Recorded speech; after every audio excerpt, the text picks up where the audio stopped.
para que a gente possa manter o meio ambiente equilibrado. Se eu entendo isso aqui. Bom, vamos lá.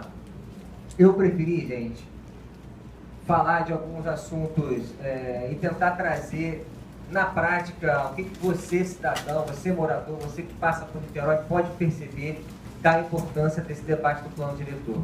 Importante salientar que a nossa cidade, Niterói, passa agora pela revisão do seu plano diretor. É um plano, como a Amanda colocou, de 92, que teve uma revisão em 2004, mas foi uma revisão sucinta, apenas para trazer os instrumentos do Estatuto da Cidade, que o Estatuto da Cidade é uma lei posterior.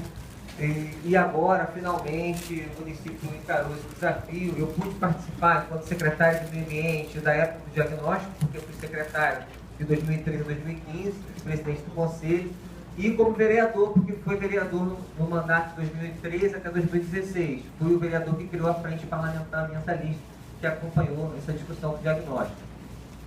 E aqui eu trago algumas definições clássicas que misturam um pouco a definição legal e a própria definição da Secretaria de Urbanismo, que é o órgão piloto desse debate, e que diz que o plano diretor é um instrumento de política urbana instituído pela Constituição de 88, define como instrumento básico da política de desenvolvimento e expansão urbana e, como já disse, regulamentado pelo Estatuto da Cidade, pelo Código Florestal e pela Lei Nacional de Parcelamento do Solo. Eu preferi trazer alguns pontos em que a gente possa interagir, como eu coloquei, porque falar de plano diretor não é também um desafio que se faça em 20 minutos, ainda mais para mim. Então, quando você fala de plano diretor, você vai falar da ocupação do solo, do transporte, da mobilidade, do saneamento, da drenagem, do zoneamento, da função social e ambiental da propriedade. Eu preferi tentar concentrar nesses assuntos para ver se a gente consegue cativar a população de Niterói a participar ainda mais desse momento. O plano diretor da nossa cidade chegou à Câmara ainda há pouco, né, Cíntia? Tem algumas semanas que a minuta dessa lei chegou na Câmara, para os vereadores poderem aprovar, e é obrigação que haja audiência pública. Então é um momento que a gente possa participar e levar, por que não, os anseios do lugar que você passa, do lugar que você mora, do lugar que você gosta na cidade de Niterói. Vamos falar de 3 pontos aqui que eu acho que suscitam esse interesse, que a gente pode mostrar a implicação de um plano na prática. Registrar a presença do vereador ali, Leandro Portugal, do meu partido, bem-vindo, querido, que bom você estar aqui. Bom, aqui a definição legal, a própria Constituição traz, e é importante que a gente debata a questão da função social da propriedade. Eu não vou me alongar na divergência da função social, ambiental e socioambiental, mas eu me filio a corrente que entende que não há como se falar de social em 2017, excluindo a questão ambiental, né? Mas a gente vai pincelar esse assunto por aqui.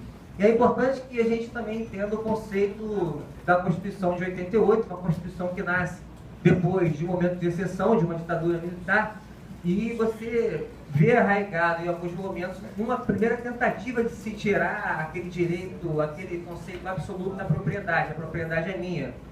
Leia, se eu comprei um terreno, vamos supor, de 1.000 metros quadrados, ele é meu, eu que vou usar, e o poder público não pode interferir em nada do que a minha propriedade me garante, porque eu paguei por ela.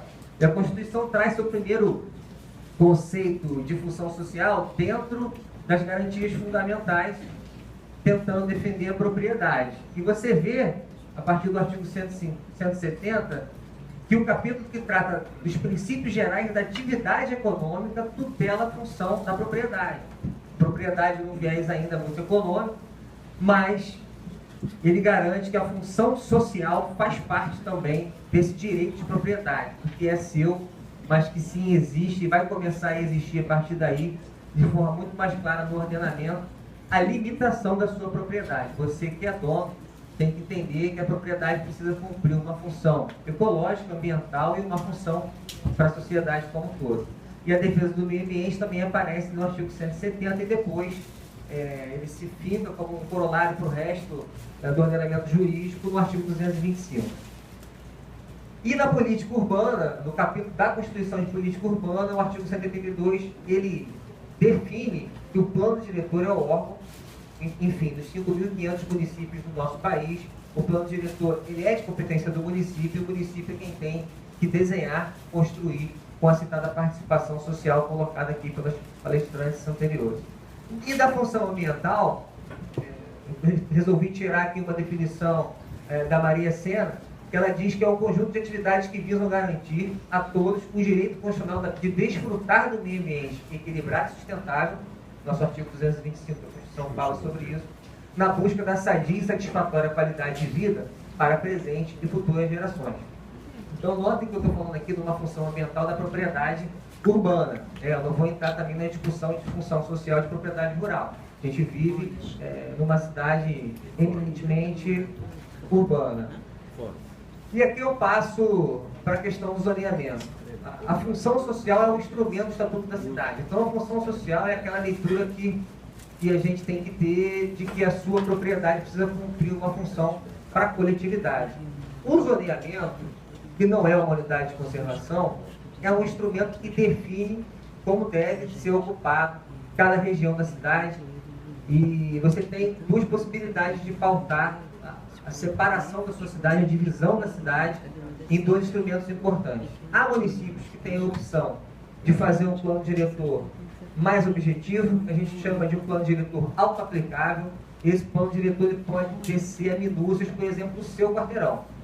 A propriedade do quarteirão entre a rua tal, tal e tal tem que manter 30% da sua área, por exemplo, florestada. Existe, alguns, são poucos, no Brasil tem 2 planos diretores mais auto-aplicáveis, e são super recentes. E existe o plano diretor como base de leis posteriores que devem obrigatoriamente seguir o que o plano diretor manda. Então, se você tem um plano diretor formado numa cidade, toda lei de ocupação e uso do solo posterior, todo plano urbanístico regional posterior tem que seguir a norma do plano diretor. E por isso é fundamental que a população participe do debate do plano diretor.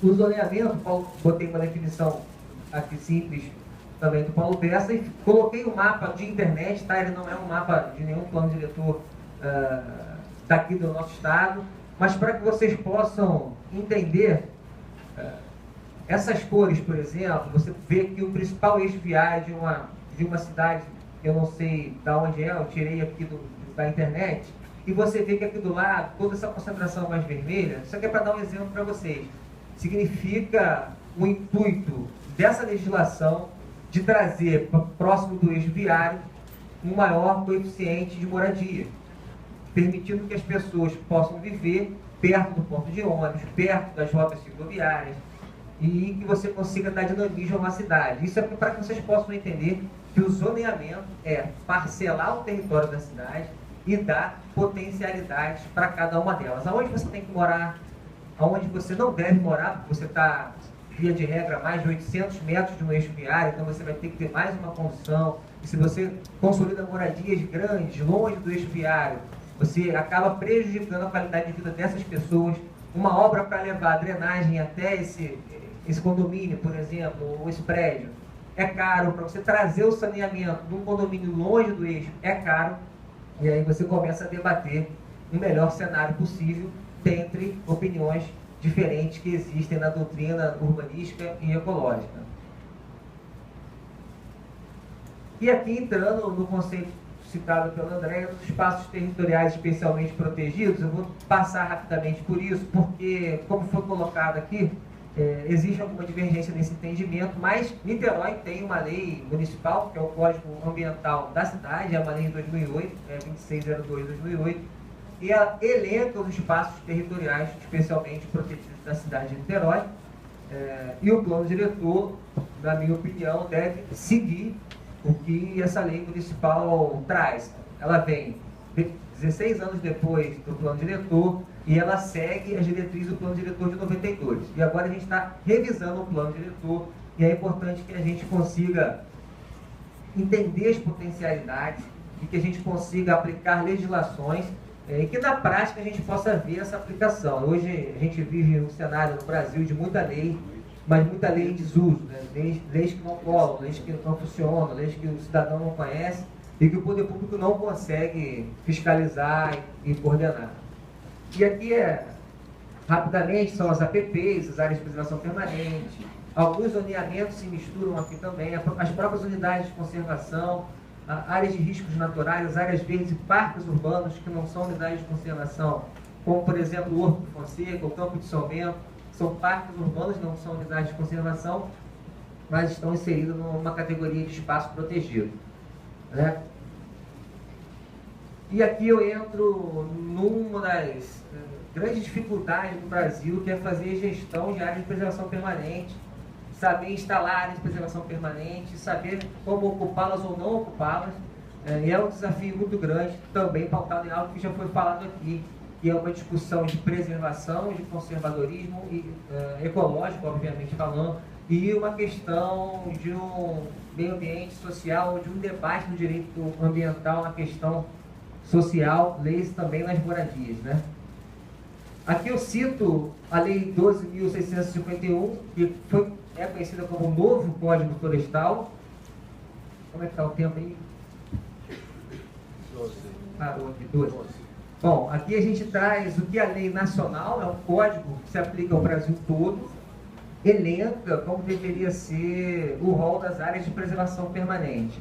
O que é muito importante, gente, que a gente tenha, e aqui acredito que esteja falando para também universitários do direito, que nenhuma lei nasce de um devaneio. Quer dizer, nenhuma eu acho que exagerei, mas não deveria nascer de um devaneio. E as áreas de preservação permanente, ela é uma legislação que tem um objetivo muito claro, o objetivo de, sim, de preservar, mas também de salvar vidas.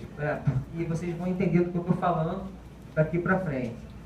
As faixas marginais de proteção se configura nas laterais do rio, vamos colocar de uma maneira mais didática, você preservar a mata ciliar e as bordas dos rios, das nascentes, dos córregos, e dos cursos d'água em geral. As áreas no entorno de lagos, lagoas, e por isso lá em 2014 a Amanda era subsecretária, enquanto eu era secretário de Meio Ambiente, a gente resolveu também proteger a borda da Lagoa de Piratininga, porque a borda da Lagoa de Itaipu já é protegida pelo Parque Estadual da Serra da Tiririca, e você vê a diferença da situação das duas lagoas ao longo do tempo. Uma que foi preservada e que tinha controle não é ocupada, ou é muito pouco ocupada, e a outra totalmente ocupada no seu entorno, porque não houve ali um instrumento, e também não é só um instrumento, é como se coloca na prática. Vou passar rapidamente. Esse aqui é só um exemplo do que eu acabei de falar. Você não inventa uma história. A definição de você ter as laterais não ocupadas é porque o corpo hídrico no leito regular, ele tem esse formato. Mas na época de cheia, da chuva, ele pode chegar a ter esse formato. Então você imagina se houvessem habitações aqui, estariam todas debaixo d'água. Então isso não é uma lei que se cria por um ambientalismo, enfim, que existia muito na década de 40 e 50. Ele é pautado em questões que já são comprovadas, né? E aí são as ciências, a própria academia que nos comprova. Outras potencialidades, eu gosto muito de falar sobre essas, que são as categorias de APP de encosta e de topo de morro. Aqui é um exemplo de que não é só ocupação irregular de baixa renda, né? Você vê aqui um fragmento florestal enorme, duas casas sendo construídas. Dessa reportagem, dessa foto, mostrava que na época o ICMBio e o IBAMA conseguiram interditar essas casas porque elas estavam sendo construídas, uma pronta e a outra sendo construída exatamente na configuração legal do topo de morro. Do topo desse morro até uma faixa mais ou menos aqui embaixo, e aí tem toda uma matemática que está na legislação e nas regulamentações, não se pode construir. Isso não existe por preciosismo, não se pode construir porque o fragmento florestal é fundamental que se mantenha no topo de morro, como colocou a Amanda aqui, pela proteção do solo, para evitar o escorregamento, para permitir que a água percore e abasteça o lençol freático. Então, não é um devaneio, é manutenção do ciclo hidrológico, é a preservação da moradia e também, por que não, a biodiversidade de um fragmento florestal sem a interseção do homem.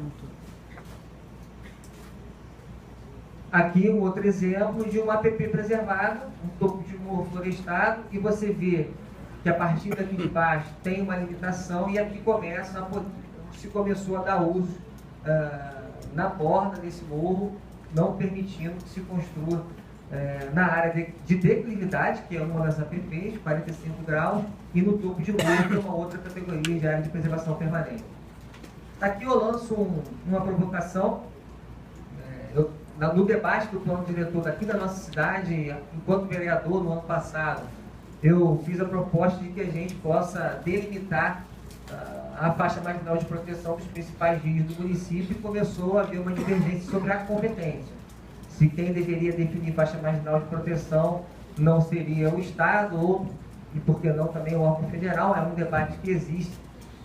E se o Código Florestal define uma área de preservação permanente faixa marginal de proteção, eu acho muito ruim que o Estado do Rio, através de um parecer e um decreto, ao invés de restringir, amplie e possibilitem que você possa, por exemplo, ter construções de prédios em 1,5 metro, dependendo de alguns critérios, de um decreto que é um ato normativo do Executivo, que não vem de um debate no processo legislativo. O Estado do Rio hoje autoriza,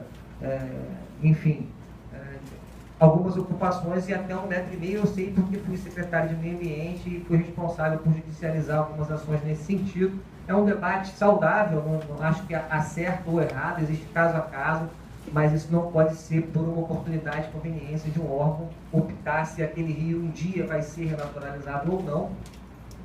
Hoje Niterói passa por uma experiência incrível, que é renaturalizar o Rio Jacaré. Esse debate começou na UF, nesse governo, e imagina se fosse totalmente ocupado o leito do Rio Jacaré, que já tem uma parte ocupada que vai dar trabalho. Se fosse totalmente ocupado, como se falar em renaturalizar o rio e trazer todo esse simbolismo e esse avanço prático para as questões ambientais. Aqui uma foto curiosa, eu achei ontem na internet, eu quis mostrar para vocês. Você vê um rio aqui de uma categoria maior, aqui tem o afluente desse rio. Um lado em que me parece a rodovia protegeu, ainda tem muita erosão, não tem uma mata ciliar compactada, mas olha do outro lado. Olha o tamanho da ocupação dentro desse rio. E você imagina aquela foto anterior, da época da enchente, que não acontece aqui. Área úmida, uma área importante, uma área de biodiversidade incrível, uma mata ciliar bem feita. Você poderia ter aqui uma série de outras potencialidades que não a moradia, outros usos que não a moradia. Aqui eu falo rapidamente sobre a categoria de topo de morro e algumas dessas coisas que a gente vem conversando. Por que da proteção do topo de morro? É importante para proteger o solo, as encostas, prevenir escorregamento, retorno de nascentes, cortes devido à percolação da água, fator de correção do microclima através da evapotranspiração, a gente vai falar um pouquinho sobre isso, capta carbono, retorna a biodiversidade, o topo de morro consolidado pode receber inclusive uma área de soltura de pássaros, a gente pode trazer vida de novo. E aí, pelo efeito do ancoramento das aves, imagina uma ave que sai do topo de morro, que leva a vida a outro topo de morro, que leva a vida a outro topo de morro. Isso tudo tem que estar no plano diretor. A gente tem que falar dos corredores ecológicos, a gente tem que falar da recuperação do topo de morro, e o desafio da ocupação irregular também tem que ser encarado. Mais um exemplo de um morro ocupado de forma irregular.